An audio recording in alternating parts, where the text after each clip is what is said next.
Welcome back, guys, gals, and dreamers of all ages. Thank you again for joining me. Raves and rants of a mad fool. I am, of course, the mad fool. And I'm here again. We're doing episode 9 review of Star Wars Andor. This is my 10th video. Still plugging away. Still making. I got a couple of views. No subscribers yet, but I'm gonna keep going. So yeah, just in case, this is it did a couple of night videos, and then today went back to my sweater. Just want to let everybody know, no, this is not the only thing that I own, but it is a sweater, and it gets cold in my house, and this is particularly one of my favorites, the 2020 dumpster fire. You can get this many places, but yeah, just letting you know. But we've got this episode 9 review, and of course this is the end of an arc. This is the end of the Pull Me Back In arc. And we've got some stuff to talk about. Also on the channel, I've decided to add in some news. So, you know, whatever we're talking about, definitely want to talk about news going on that day. Now, keep in mind, of course, I am right now, when recording this, I am behind the curve, let's say. This is episode 9, technically. Episode 10 is already out. I will be doing that next, of course, and there might be some spoilers, of course, for episode 10. Those of you who have not seen it, I'll let you know when those moments are coming up, but this is the end of the arc, and we're doing some news. This is something new. And what I want to bring up, and actually it does go ahead, and it coincides with episode 2. It really relates to episode 2. We're talking about Kino Loy. Great character, Andy Serkis, amazing actor. And in the news, Toby Haynes, one of the directors of Andor, basically has come out and said, hey, listen, Kino Loy is not dead. I mean, we didn't see him die. Those of you who are worried about Kino, those of you who have seen episode 10, don't worry. You know, we didn't see him die. Toby Haynes has said that the story is open, and who knows? We might see the character again. So there's hope for Kino Loy. Great character, great actor. Andy Serkis, of course. Andy Serkis did do Snoke. Yeah, he was the voice of Snoke, I believe, for The Force Awakens. So let's jump into the 3 best scenes. For me, it's got to be Dedra and Bix. The way, the actual scene, the episode starts out, and it's the interrogation of Bix. There's just so much there. There's just so much there, and we're going to go into it. Kino and Andor. I mean, and of course I'm going to bring up, the episode is named Nobody's Listening. The runtime is 50 minutes, and Nobody's Listening is this scene where, you know, Andor literally is trying to get information from Kino. He knows that Kino is going to leave within the year, so he's thinking to himself, probably, hey, I can get some info from Kino. Who knows? You know, why wouldn't he give me some info? He's leaving. Who knows? Who knows? But Kino, I think he believes in the rules. He believes in the structure. He believes in it, and we'll get into that. But, I think he has to believe it because he's so close to getting out. I'm just going to say that. 3rd best scene, I thought, Vel, Faye Marseille. Finally looking up some actors named Faye Marseille. I love her when the camera is pointed at her. There's something about her face that I just want to keep seeing and looking what she does. She's just got one of those amazing faces that the camera loves. She does. And I love the scene with her and Mon, you know. But we're going to get right into it here.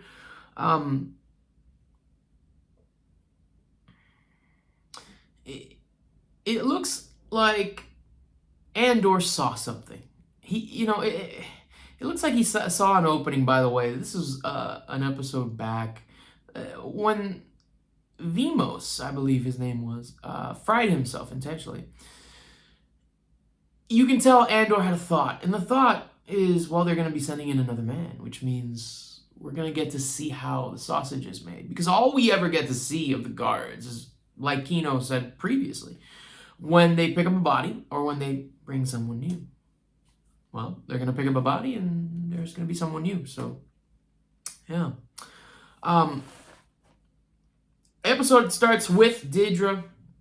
I just wanted to bring that up, of course, of Andor, and that I forgot to bring it up last time. So, Dedra, we start with a fish.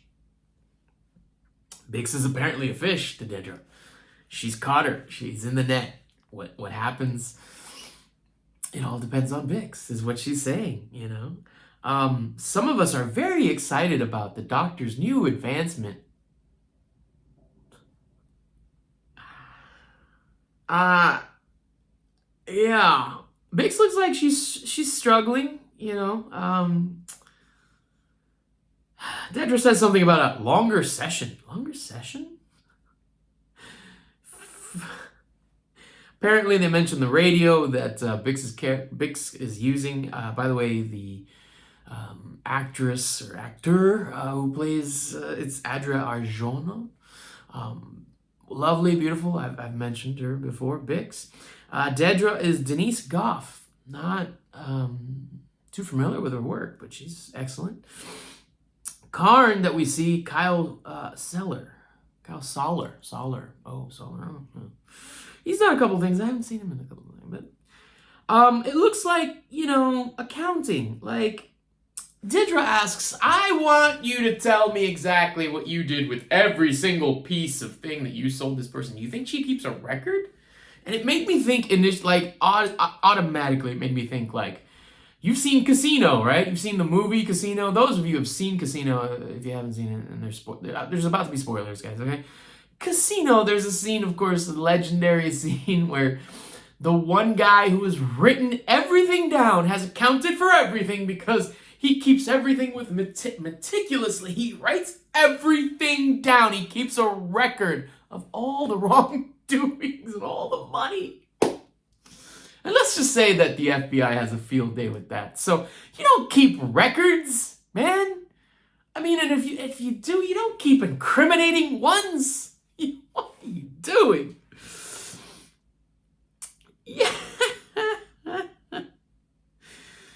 So, look, the dealer, this is how his MO is. He comes, he buys, he leaves.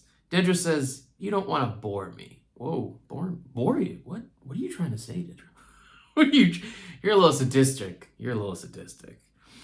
This is not her first rodeo. You can tell Dedra has interviewed people before. Yeah. But, bore me. So we're back to Narkina 5, and it looks like there's a rebalancing. Yeah, they switch things around is basically it. Kino walks over and he's talking to Olaf, and it looks like he's absolutely happy that Olaf is getting out. He's the short man out, so Olaf is actually going to get out before him. I think Kino really believes in the system. Why? Because he has to. Because if not, what else is he going to do? You know, he's running the joint. He's got probably a little bit more freedom than the rest of the people. He doesn't work on the line. You know, he makes sure the line keeps going. That's all he does. You know, he's the boss, but he knows the drill. You know, and Kino's literally. Kino, by the way, there's a question by Andor on, so they're going to bring a second man down, of course, you know, and, you know, we have a chance to win and this and that. And what he's trying to basically confirm is whether he knows what's going to happen is actually going to happen. And Kino does that because he's like literally telling him, you know what's going to happen. You know the drill. So he's actually given Melchi and Andor, and you can look, there's a look between Melchi and Andor. We haven't seen them talking about it, but we can kind of intuit. That they've been talking. And they know what happens. You know. Doctor. Oh my God. So we're switching back to Bix and the doctor. And the doctor is now telling her exactly what's going on and these sounds and what they found. And oh boy, this is just sadistic, okay? What he's telling them is about a story of aliens that they killed, but they were recorded, and this particular alien race makes a sound when they die. It's kind of like a pleading, And apparently it's I don't know, it's got some resonance and makes you feel some stuff. It makes you feel some stuff. And they found that out because the people that were recording it were crawled up into little fetal balls after they found them. So this is sadistic. The doctor is beyond clinical. All right, beyond clinical. There's one thing of being clinical, hands off, very clean, right? Well, no. This guy is, in my opinion, next level, and he's very young. He's very young. And the sadistic parts come when he lets Bix know, hey, this particular sound that you're listening to, this particular sound that you're listening to was the children being killed.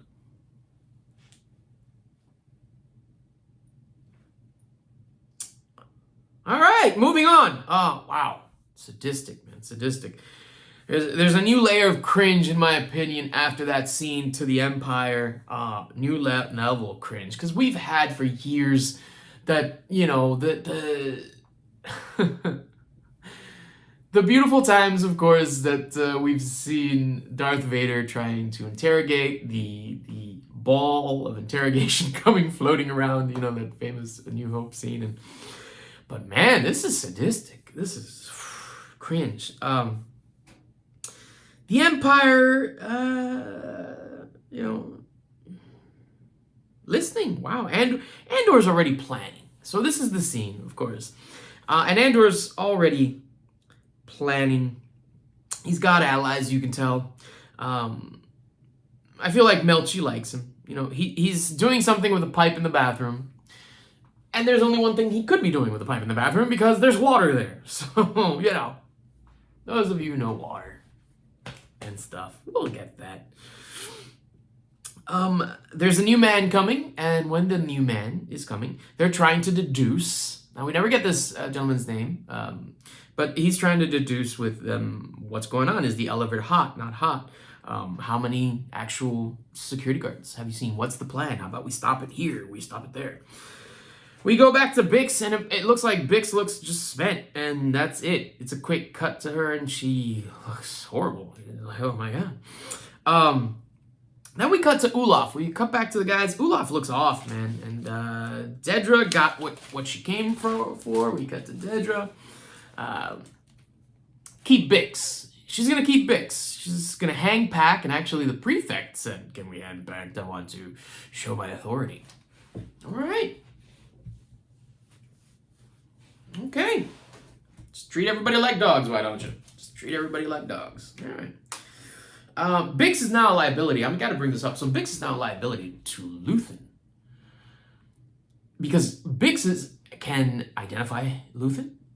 She doesn't know his name. No one knows his name. No one knows what he's about. But she knows what he looks like. And that might set up some interesting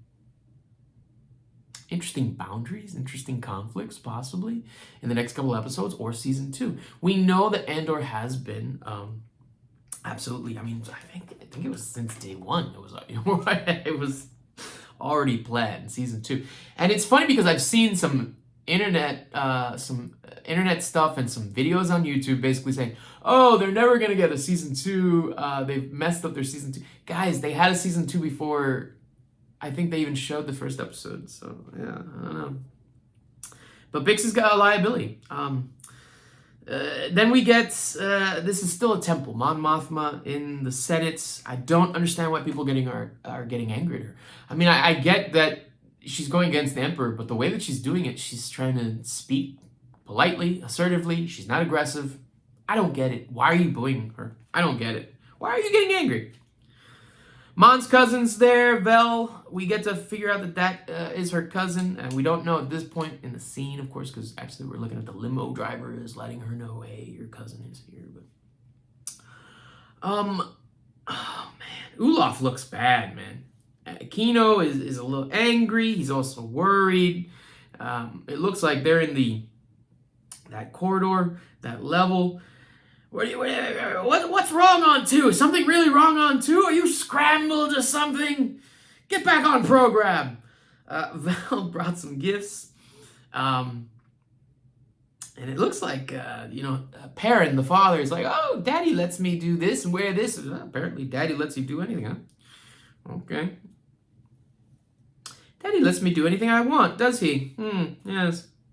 So now they're speaking openly, by the way. I'm kind of astounded because Vel and Mon, when people are away and no one's looking, in the episode, they're openly speaking about this. So, again, this is echoing the name of the episode and what Andor is trying to tell Kino. No one's listening. They're not listening in the jail. They're not listening in the in the embassy.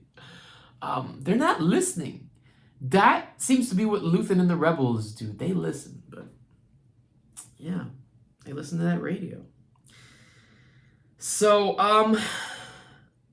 he lets her do whatever. So who has me doing what? Val says, because she's not who? We're not talking about anyone. They don't even mention his name. I mean, man, and then there's something about we're in over our heads, but we took a vow. What vow? What does Luthen? What did he do? What did he talk these people into? Was their blood exchanged? Was this a bloodbath? I don't know. But they're talking to Kino. Here's the scene. Andor's talking to Kino. You think they're listening? We're cheaper than droids and easier to replace. How many guards at each level? Nobody's listening. Not much withheld. This is great. I mean, you can tell so much. You can tell the looks between him and Melchi. Clearly, Andor's trying to get to some information that Kino knows. It feels to him like there's going to be an opportunity, and he's right. He's got good instincts. He's got good feelings. He's a tactician. He speaks kindly to people. And this is something I'll bring up because, he's done this before with even... One of the reasons, in my opinion, that Vel was jealous, and this is episodes back, but one of the reasons that Vel, I think, was jealous is because he got a smile out of Cinta. And Cinta doesn't smile. You could tell. I mean, you can tell from that scene that she was in with Val. She's with her lover. She's not smiling. She basically says, we take what we get after. Everything is for the cause. And we get what fills us after. So the fact that he made her smile, there was a comment that he made. He's like, he smiles at her and says, "You're a healer." And he touched on something. And that's, in my opinion, why Vel was a little pived. A little niffed. How do you say that? Peeved. I don't know. But Andor has this capability that he's very kind. And he notices people. He sees them for what they are, what they could be.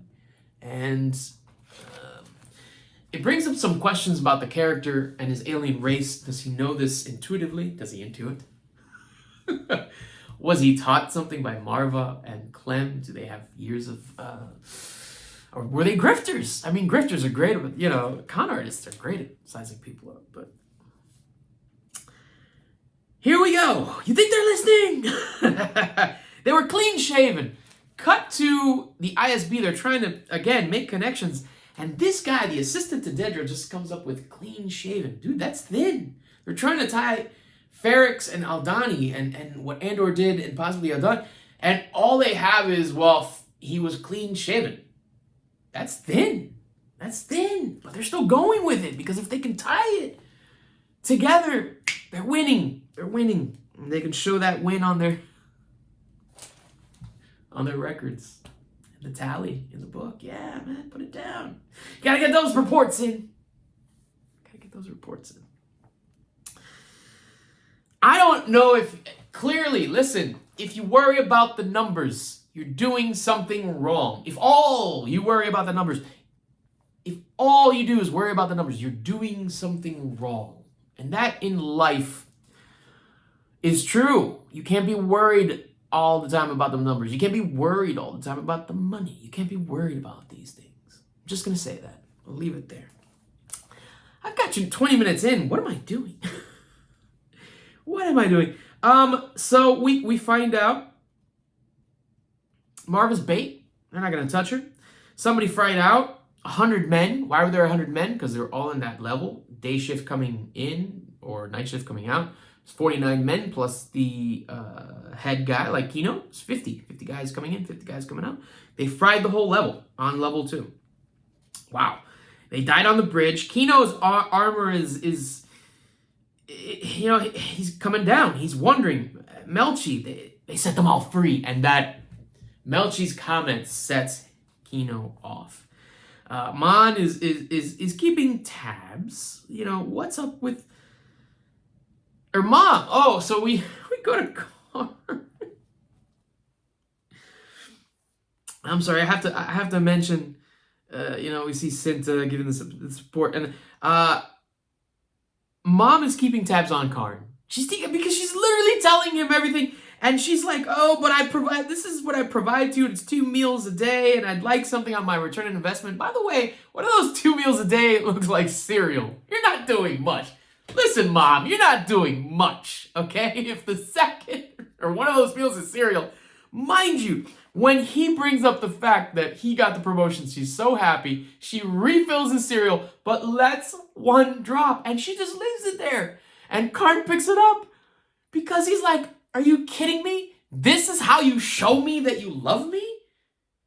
This isn't love, guys." That mother does...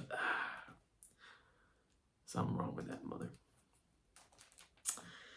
But, oh man. I've been promoted. Go be a spoiled rich girl, Mon telling Val, we've chosen a side. Karn is following Deidre. Wow, following her. Yeah. It's a dream worth clinging to. He grabs Deirdre. He grabs her. Tay is back. He has some bad news. Unfortunately, he can't hide the money. They're going to scan the accounts. Tay has a plan. Apparently, it involves somebody called Davos. New character. Never heard of him. Looked him up. Krieger's group. Somebody gets taken in. They're going to try to set a trap. What are they building? Again, we cut to the guys. What are they building? What are those gears? I think it's a Death Star. I'm just going to say it. We need a doctor. Hang on. You've only got a couple more shifts. Day shift is ending. Doctor, come in. He can't help him. He confirms that level 2 was fried. It matters to Kino that Olaf get out. It matters to him. Because he's older than him. And he's getting out in shorter time. And now it just blows up. The fact that Olaf is dead and the fact that the doctor has confirmed we're not getting out of here. And by the way, Andor literally asks that question. And now he has to believe in Andor. He has to believe in something new. And Andor takes that opportunity, finally presses him again. How many guards? No more than 12. And that's the way we end the scene. It's amazing. It's amazing. Again, I love this show. Raves and Rants with a Mad Fool. Give me a thumbs up. Give me a like. Give me a comment. Tell me I'm not doing this for just for me. And even if I'm the Mad Fool, it doesn't matter. I'm going to keep going. What am I doing? I'm really enjoying it, guys. Hopefully the videos are getting better. I know I keep saying music will come. It will come. It's coming. All right. Have a great day.